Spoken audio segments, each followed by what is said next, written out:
கடன் பாதிப்பால வந்து இருக்கவங்களுக்கு அதிகம் அறிந்து கொள்ள வேண்டிய விஷயம் என்னன்றதை பாட்டா போட்டுட்டு இருக்கேன். அதனால பார்த்தீங்கன்னா இது ஒரு 5வது பாட்டு.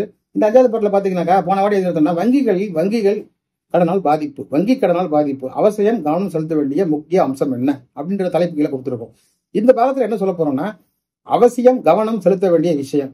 வங்கி கடன் வாங்கிட்டீங்க சார், உங்களால கட்ட முடியலன்ற வரும்போது எடுக்கக்கூடிய படிப்படியாக நடவடிக்கை சொல்லிட்டு வரேன். அதில் அவசியம் கவனம் செலுத்த வேண்டிய விஷயங்கள் என்னென்ன அது ஆல்ரெடி சொல்லிட்டேன். நீங்க வந்து எந்த ஒரு நோட்டீஸ் அனுப்பினாலோ, நீங்களே வந்து ஒரு லெட்டர் அனுப்பினாலோ, இல்லை ஒரு இமெயில் அனுப்பினாலோ நிச்சயமா பேங்க் வந்து ரெஸ்பாண்ட் பண்ணாது. ஏன்னா எல்லாருமே கேட்குற கேள்வி என்னன்னா, அதுக்கு கேள்வி என்னன்னா, எனக்கு டைம் வாங்கி கொடுங்க. நீங்களே கேட்டாலும் சரி கட்டுறதுக்கு டைம் வாங்கி கொடுங்க, டைம் கொடுங்கன்னு தான் கேட்குறாங்க. இந்த டைம் கொடுங்கன்ற ப்ரொவிஷன் வந்து லோன்லேயே கிடையாது. லோன்ல இல்லாதப்போ அது இல்லாத ப்ரொவிஷன் நம்ம கேட்க முடியாது. இந்த பக்கத்தில் அதை பற்றி தான் பார்க்க போகிறோம். நம்ம கொஞ்சம் விரிவாக பார்ப்போம். இப்போ பார்த்துட்டீங்கன்னா ஜூலை 15 யூடியூப் கைட்லைன்ஸ் வந்து கொஞ்சம் கடுமையாக்கியிருக்காங்க. எந்த ஒரு சின்ன ஒரு பிட்டை கூட எடுத்து நம்ம இதில் போடக்கூடாது, சொந்தமாக கிரியேட் பண்ணி தான் போடணும் யூடியூப்ல இருக்க வரைக்கும். அதனால யாருமே வந்து மற்றவங்களோட சின்ன பிட்டு அதை ஒரு புக்கு பேரை கூட எடுத்து போடக்கூடாது, அதை கூட கிரியேட் தான் பண்ணணும். எப்பவுமே மக்கள் நான் சொல்றதான் கேட்பீங்க, அதனால நான் சொல்லிட்டு போறேன். ஏதாவது முக்கியமான விஷயத்தை கீழே டைப் பண்ணி போடுறேன், அதை நீங்க கூகுளில் சர்ச் பண்ணி பார்த்துங்க. இப்போ பொறுத்த வரைக்கும் இந்த பாகம் எதில் நிற்குதுன்னா, முக்கியமான அம்சம், அதாவது வங்கி கடன் பெற்றவர் எப்படி நடவடிக்கை எடுப்பது. ஆக்சுவலா பாத்தீங்கன்னாக்கா வங்கி தான் நம்ம மேல எடுக்கணும், ஆனா கொஞ்சம் மாறுதலா இருக்கட்டுமே, வங்கி கடன் வாங்கினவங்க வங்கி மேல என்ன நடவடிக்கை எடுக்கலாம் அப்படின்றத இந்த பதிவோட 5வது பாகத்தோட ஆரம்பம் இது. இப்போ வந்து நீங்க செலுத்த வேண்டிய முக்கியமான கவனம் என்னன்னு பாத்தீங்கன்னா, இப்போ வந்து ஓஎஸோட இந்த கடைசி இந்த ஒரு முக்கியமான பக்கத்துக்கு பொறுத்த வரைக்கும் ஆர்குமெண்ட்ஸ் வந்துடும். இப்போ ஏற்கனவே ஃபைலிங்ல இருந்து பார்த்துட்டு வரோம். இப்போ ஆர்குமெண்ட்ஸ் இப்போ வந்து கலெக்ஷன் வந்து நின்று போயிருக்கும். ஏன்னா அவங்களுக்கு ஆல்ரெடி சம்மன் போயிருக்கோம், சம்மன் போட்டு வராமல் இருந்திருப்பாங்க. 2வது சர்வீஸ் போடுவாங்க, சர்வீஸ் தான் சம்மன் போடுவாங்க. இப்போவும் வரல. இப்போ வராத கட்டத்தில் அவங்க என்ன பண்ணுவாங்க, அடுத்து மூவ் பண்ணுவாங்க. இப்போ வந்து நம்ம என்ன கேட்கணும்னா எக்ஸ்பார்ட்டி ஆர்டராக கேட்கலாம். இல்லை சில பேர் என்ன பண்ணுவாங்க, நான் கொஞ்ச நாள் கழிச்சு யாரும் வரலன்னாக்கா அதை வந்து நாட் ப்ரெஸ் பண்ணிப்பாங்க. நாட் ப்ரெஸ்ங்கிறது வழக்கை வந்து திரும்ப வாங்கிக்கிறது. இப்போ வழக்கை திரும்ப வாங்கிட்டீங்கன்னாக்கா அதே கோர்ட்டில் திருப்பி போட முடியாது. நீங்க வந்து போட்டீங்க, நீங்கள் திருப்பி வாங்கிட்டு போனீங்க, டிஃபால்ட் ஸ்டேஜில் விட்டுருவாங்க சில வழக்கங்கள். அப்படி இருக்கக்கூடாது. அதனால இதுக்கு வந்து ஒரு வந்து பெண்டிங்கில் வைக்கணும், வழக்கம் வந்து பெண்டிங்லேயே வைக்கணும். அது அப்படி வச்சா தான் உங்களுக்கு வந்து நம்ம ஆர்பிட்ரேஷன் நம்ம எடுக்கும்போது கொஞ்சம் வசதியாக இருக்கும். எதுக்காக அதெல்லாம் சொல்கிறோன்னா, எதுவுமே வந்து கொஞ்சம் டீப்பாக போய் நம்ம வந்து வங்கி கடனை பற்றி சொல்லிக்கிட்டு இருக்கோம். நிறைய பேர் வேலாட்டமாக சொல்லுவாங்க, அவங்க பண்ணக்கூடாது, சட்டப்படி பிடிச்சி கொடுங்க போலி. நம்ம வந்து அது கூட ஒரு பக்கம் மேலே போயிட்டு அதெல்லாம் சொல்லி முடிச்சிட்டோம். இப்போ அலட்சமாவே திருப்பி அழைச்சிட்டு இருக்கக்கூடாது. இப்போ வங்கி கடன் பெற்றவங்க நெக்ஸ்ட் ஸ்டெப்ல வந்து என்னென்ன பண்றதுன்றத சொல்லிட்டு இருக்கோம். அது எவ்வளவு பெரிய கடனா இருந்தாலும் பரவாயில்ல.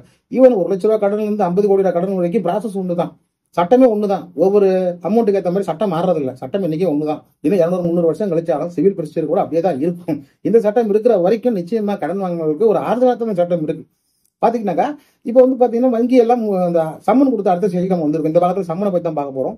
இப்போ வங்கி கடன் கட்ட முடியலன்னு சொல்லிட்டு நம்ம வந்து கோர்ட் மூலமா ஒரிஜினல் ஸ்லிப் ஃபைல் பண்ணி சம்மன் அமைச்சிருக்கோம். சம்மனுக்கு பேங்க் ஆஜராகல, ஒரு 2 வாய்தாவா ஆஜராகலன்னு வச்சுக்கோங்க. 3வது வாய்தாவும் நம்ம கேட்டுடலாம். அதாவது யாரும் வரக்கூடாது, தற்காலிக உறுதி கட்டளை, அதை இன்ட்ரீம் இன்ஜெக்ஷன் ஆர்டர் கொடுங்க அப்படின்னு கேட்டுடலாம். இப்போ இந்த இன்ஜெக்ஷன் ஆர்டர் கொடுத்துட்டாக்கா என்னன்னாக்கா ஒட்டு வந்து கோர்ட் அறிவிக்கும், சரி யாரும் வரலன்னு கொடுத்துருவாங்க. வராதுக்கான காரணம் போன வாட்டி சொன்னேன், பேங்க் எதெல்லாம் செய்யணும், இதெல்லாம் செய்யும், இதெல்லாம் செய்யக்கூடாது அப்படின்னு சொல்லியிருந்தேன். இப்போ வந்து அவங்க சம்மனுக்கு ஆஜராக மாட்டாங்க, இந்த கோர்ட்டுக்கு ஆஜராகிறதுக்கு வந்து அவங்க அட்வொகேட் இருக்க மாட்டாங்க, லோக்கல் கோர்ட்டில் ஆஜராக அளவுக்கு அவங்க அடுத்த ஸ்டெப்புக்கு ஆர்பிட்ரேஷன் மூவ் பண்ணிடுவாங்க. இந்த கட்டத்தில் நாம் வந்து அவசியம் தெரிஞ்சுக்க வேண்டியது என்னன்னாக்கா, நாம பேங்க் வந்து ஆஜராகாத பக்கத்தில் அந்த ஆர்டரை கொடுக்கும்போது இந்த ஆர்டரை வந்து பேங்க்குக்கு அமைச்சிருவாங்க. ஒரு காப்பி வந்து நம்ம அமைச்சிடலாம், இந்த மாதிரி இன்ட்ரீம் இன்ஜெக்ஷன் ஆர்டர் இல்லை நம்ம வாங்கி வச்சுக்கலாம். யாராவது வந்தால் கூட பாருங்க கோர்ட் வரக்கூடாது உத்தரவு இருக்கு அப்படின்னு. சில பேருக்கு அது புரியும், அப்படி இல்லைங்க சரிங்கன்னு சொல்லிட்டு போய் பார்த்துட்டு போயிடுவாங்க, செக் பண்ணிட்டு போயிடுவாங்க. இப்படிப்பட்ட சூழ்நிலை பார்த்தீங்கன்னா ஒரு இன்ட்ரீம் இன்ஜெக்ஷன் ஆர்டர் உங்களுக்கு வாங்கலாம், கிடைக்கலாம். இல்லைன்னா அந்த நீதிபதியை பொறுத்து ஒரு பர்மனன்ட் இன்ஜெக்ஷன் ஆர்டர், யாரும் தற்காலிகமாக இல்லாமல் பர்மனண்டாவே வரக்கூடாது அப்படின்னு இன்ஜெக்ஷன் ஆர்டர் வாங்கிக்கலாம். அப்போ லோன் முடிகிற வரைக்கும், இந்த லோன் முடிஞ்சு பிரச்சனைலாம் முடிக்கிற வரைக்கும் சட்டப்படி எங்க மேல வந்து ஆக்ஷன் எடுக்காதீங்கன்னு நம்ம கேட்கல, சட்டப்படி எங்க வீட்டுக்குள்ள நுழையக்கூடாதுன்னு தான் கேட்கிறோம்.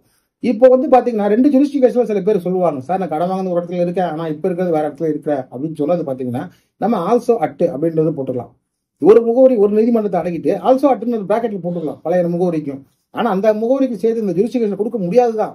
ஆனா இருந்தாலும் இப்ப வந்து இருக்கிற முகவரியை மென்ஷன் பண்ணி அங்கேயும் வரக்கூடாது அப்படின்றத ஓஎஸ்ல மென்ஷன் பண்ணலாம். பல வழக்குகள்ல அப்படி போட்டுருக்கு.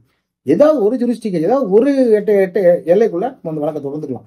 இப்போ அந்த காலகட்டத்தில் பாத்தீங்கன்னாக்கா, இப்ப இருக்கக்கூடிய காலகட்டத்தில் வந்து இது அதாவது வங்கி வழக்குகள் அதிகமா இருக்கிற காரணத்தினால இன்டிமிடேஷன் கொடுத்துடுறாங்க.